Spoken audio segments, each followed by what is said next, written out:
Hello everyone, welcome to GSY doctor Vipni Goyal YouTube channel. So आज हमारे सामने हैं सुचित्रा और इनका रैंक है 17। उड़ीसा एजुकेशन सर्विस ऑफिसर में इन्होंने 17 रैंक लिया है और ये बहुत बड़ी बात है और टॉपर्स में हैं ये।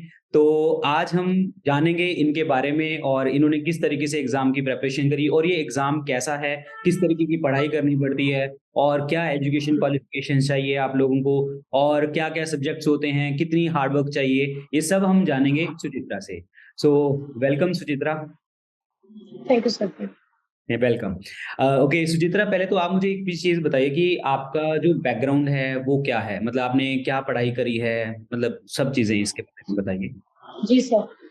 सर, मेरा नाम सुचित्रा पाणिग्राही है। मैं उड़ीसा से बिलोंग करती हूँ। सर, मेरा स्कूलिंग आप अगर जानते होंगे जवाहर नवोदय विद्यालय।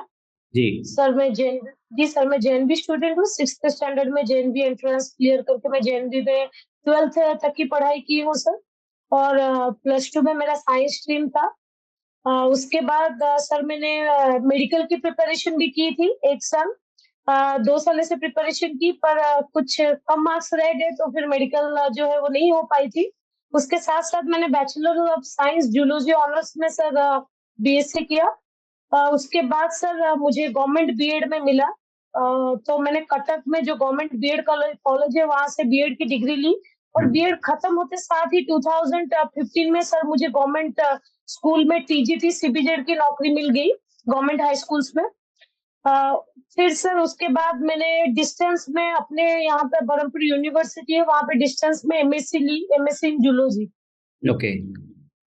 Yes sir. फिर एमएससी जूलॉजी के बाद मैं स्कोप की तलाश में थी कि मैं क्या एक्सेल कर सकती हूँ अपने लाइन में। हमेशा से जब से बीएड ज्वाइन किया है तो एजुकेशन लाइन में कुछ करने की मतलब चाह रही है। फिर जब से मैंने स्कूल में पढ़ाना शुरू किया है तो ये चाह जो है कहीं न कहीं मेरी बढ़ गई थी कि नहीं, जो गवर्नमेंट स्कीम्स वगैरह आते हैं वो लागू नहीं हो पाते ग्राउंड लेवल में उतना अच्छे से।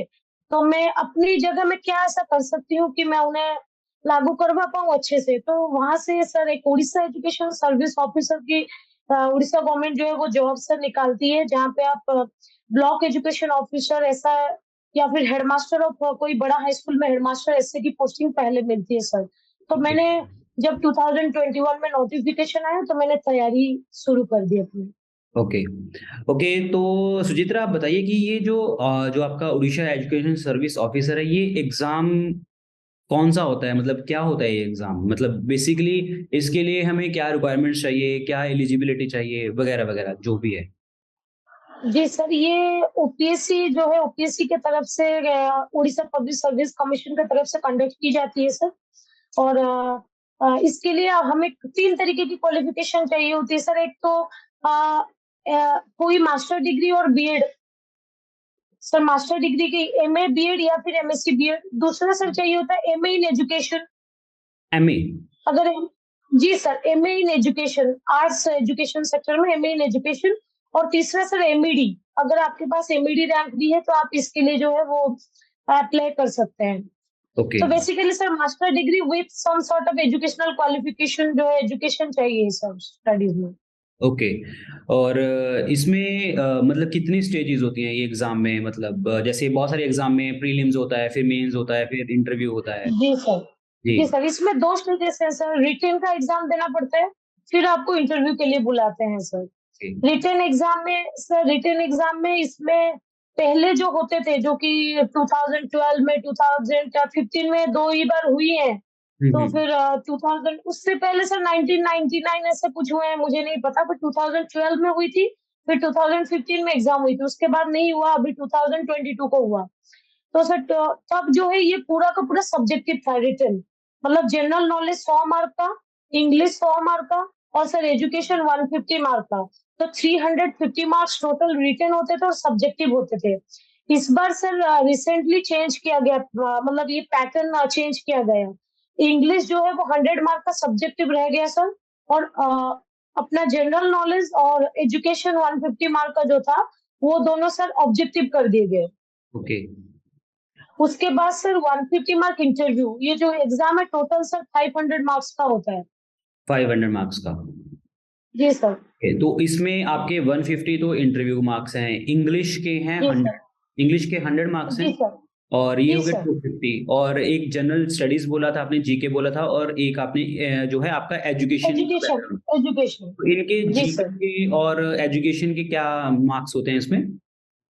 जी सर, जनरल नॉलेज जो है वो 100 मार्क का होता है, वो उसमें करंट अफेयर्स आते हैं और हिस्ट्री आते हैं, ज्योग्राफी आते हैं, मतलब वो मेंशन था, बट जब मैंने एग्जाम दिया तो मैंने देखा सर पॉलिटी और इकोनॉमिक्स से भी क्वेश्चन आए हुए थे।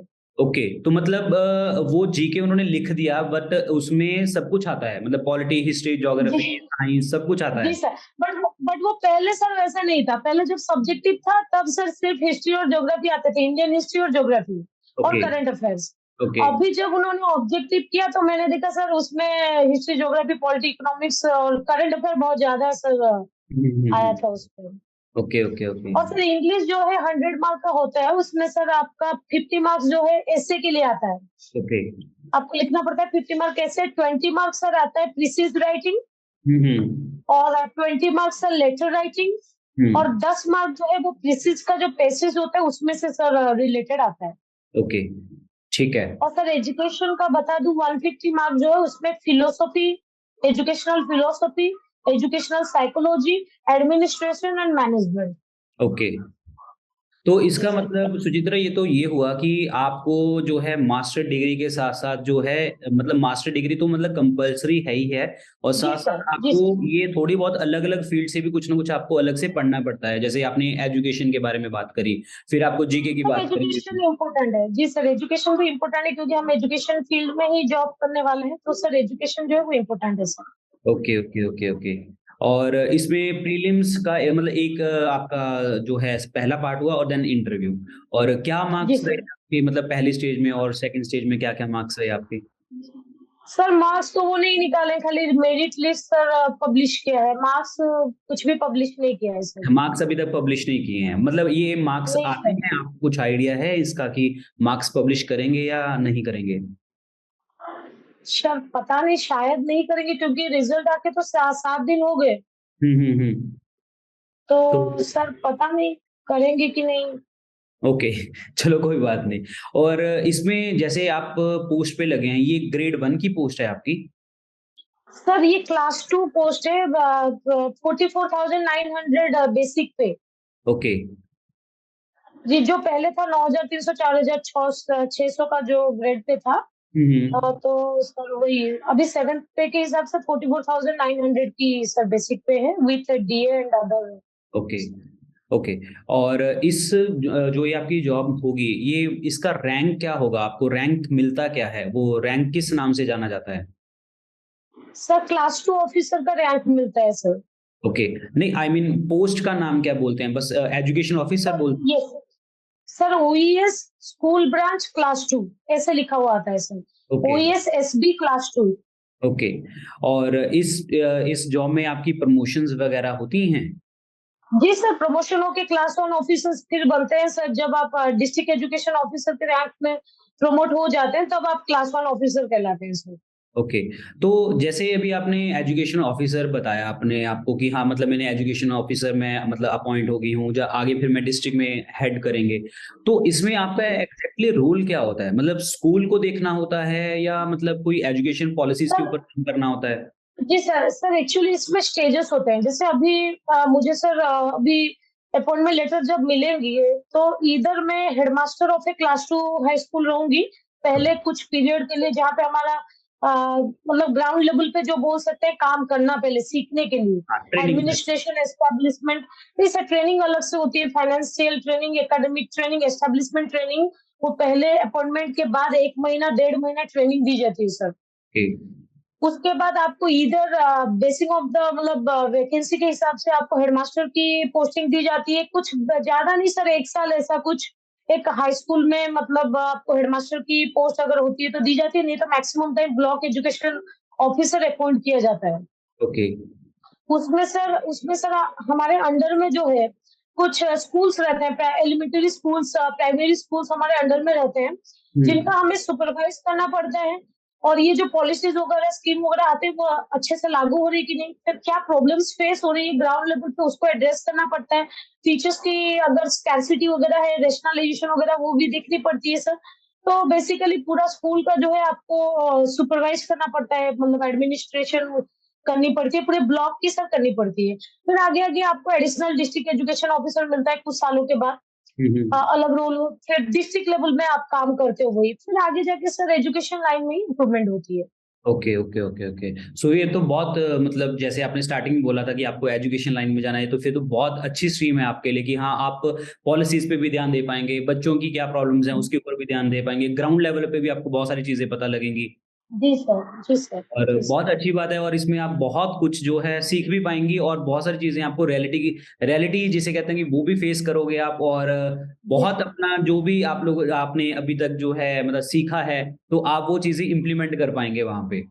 जी सर, मैं 7 साल की अपने टीचर के करियर में ये चीज़ मतलब रियलाइज़ कर पाई हूँ कि बहुत सारी अच्छी चीज़ें सर लाई जाती है गवर्नमेंट की तरफ से, बट कहीं न कहीं वो आते-आते सर वो बहुत सारे कॉन्स्टेंट्स जो होते हैं अपने स्कूल लेवल पे, वो हम्म एड्रेस नहीं हो पाते हैं सर सही से। तो हम्म। फिर उन चीज़ों का कोई फ़ायदा नहीं रह पाता है हमारे स्टूडेंट्स के पास, नहीं हम्म। पहुँच पाता डायरेक्टली। तो इसीलिए ये चीज़ें मुझे कहीं न कहीं सर मोटिवेट बहुत ज़्यादा किया, क्योंकि मैं बहुत ज़्यादा एंथुसियास्टिक हूँ कि बच्चों को पढ़ाने को लेके बच्चे कैसे सीखें, तो इसीलिए मुझे कहीं न कहीं ये सब मोटिवेट करती रही कि जब भी मुझे मौका मिले, मैं अपने आप को वहाँ पे प्रूव कर पाऊँ, कुछ कर पाऊँ, चैलेंजेस को फेस कर पाऊँ, तो वो मुझे अच्छा लगता है इसमें। ओके, ग्रेट, ये तो बहुत अच्छी बात है।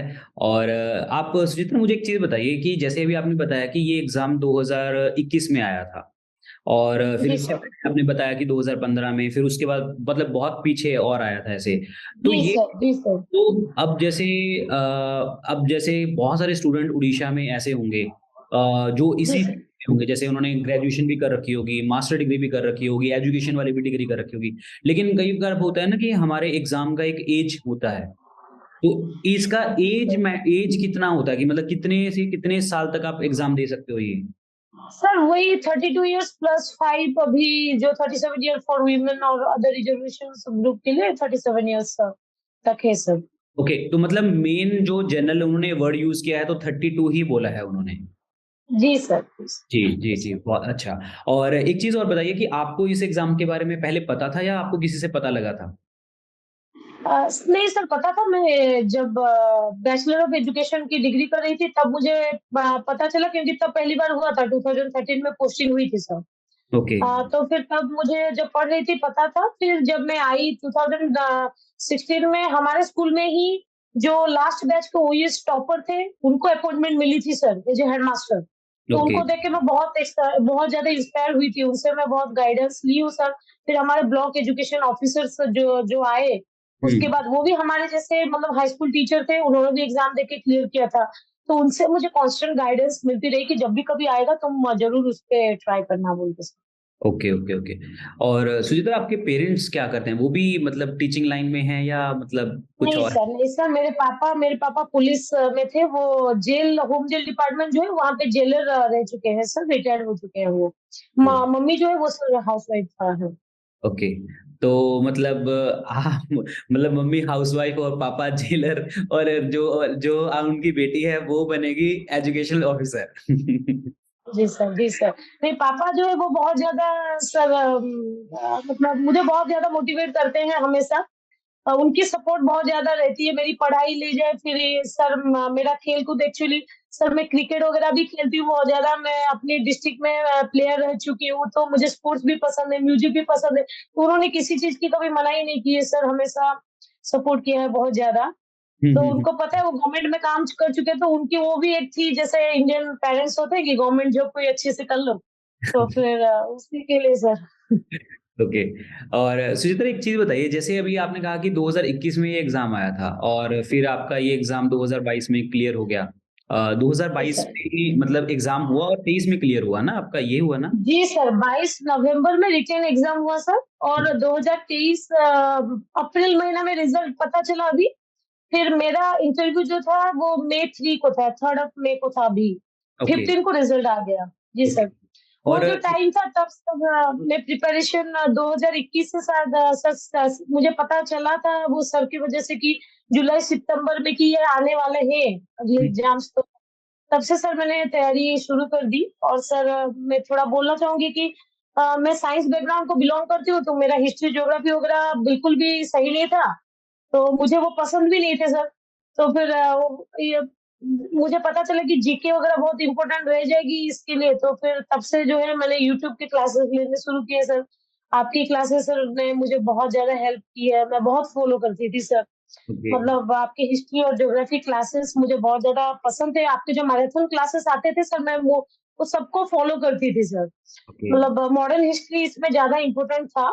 तो हम्म। फिर मॉडर्न हिस्ट्रीज की जो भी है, ज्योग्राफी के जो भी है, वो मुझे याद नहीं रहते थे। मैं खुद पढ़ाई करती थी बुक्स से, तो भी याद नहीं रहते थे। तो फिर मैंने जब आपके क्लासेस ऐसे ही सुनना शुरू किया, कहीं पे भी काम पे जा रही हूँ, कुछ भी कर रही हूँ सर, या फिर हम्म। मैं इवन जॉगिंग भी, जब रनिंग वगैरह में थोड़ा वर्कआउट पे ध्यान देती हूँ, तब भी मैं सुनती थी। मतलब मैं सुन सुन के जो है मैंने याद रखा है ये सब चीजें सर आपसे। हाँ, ये तो है कि मैं भी अपने स्टूडेंट्स को हमेशा ये बताता हूँ कि जनरल स्टडीज के लिए देखो, अगर आप अलग से टाइम निकालो वो तो ठीक है, लेकिन क्या होता है कि जनरल स्टडीज इतने ज्यादा फैक्ट्स हैं, जितनी मतलब जितनी आप ज्यादा सुन पाएंगे, और चाहे कहीं भी जा रहे हो सॉन्ग्स की बजाय इसको ये सुन लो तो शायद आपको जी हेल्प कर सर, जाए। जी सर।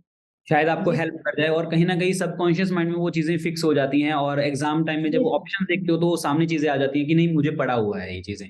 जी सर। जी सर। हुँ। जी सर। तो सुचित्रा, आप ये बताइए कि इसमें आपने सब्जेक्ट्स मुझे तो बता दिए थे कि आपके कौन-कौन से सब्जेक्ट आपके इसमें, पर हाँ, आपने तो बताया कि आपके इसमें तो मतलब मार्क्स वगैरह आए ही नहीं है, तो आपको तो मार्क्स का कोई आइडिया नहीं ही। आए हैं। नहीं सर, हाँ। मुझे एग्ज़ाम देके लग रहा था कि मेरा एग्ज़ाम उतना अच्छा नहीं गया है, क्योंकि सर मैंने तैयारी बहुत की थी।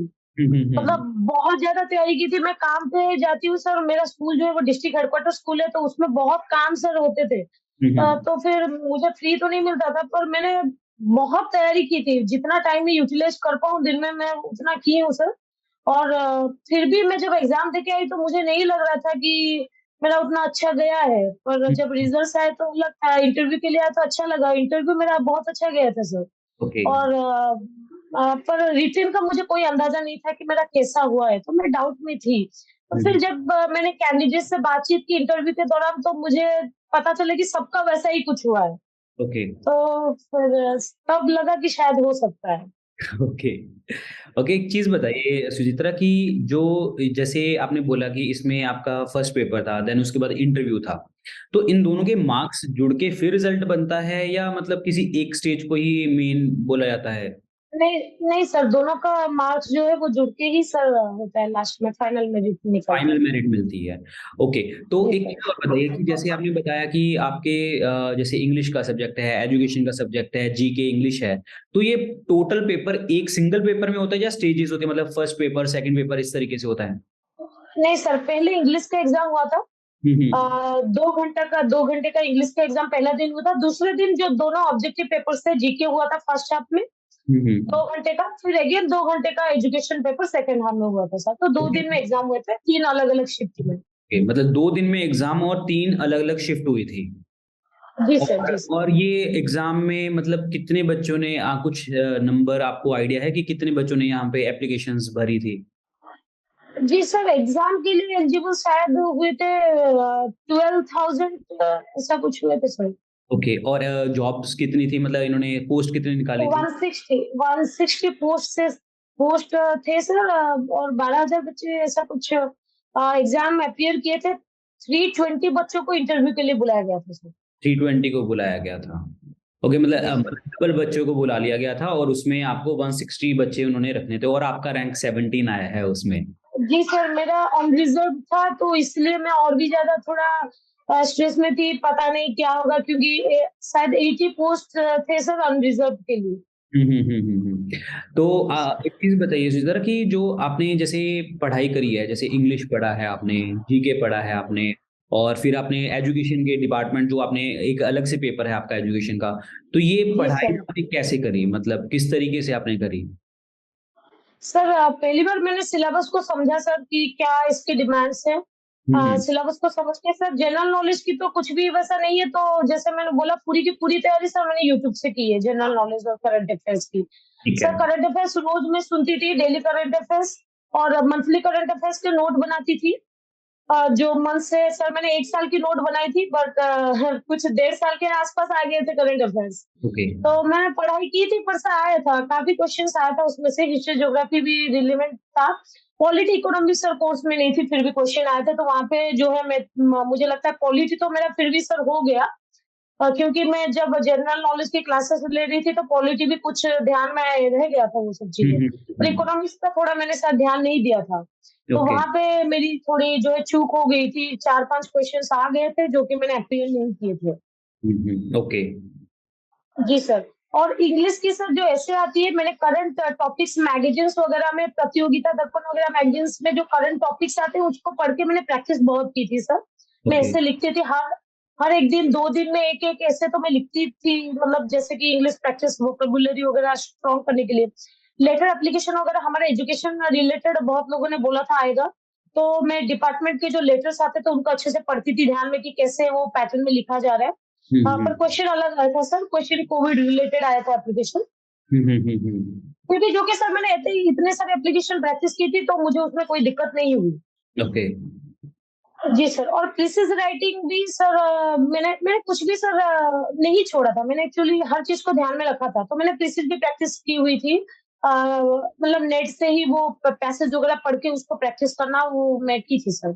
और एजुकेशन का अपना सर बहुत वास्ट कोर्स है, इसमें 150 मार्क्स एजुकेशन के लिए है।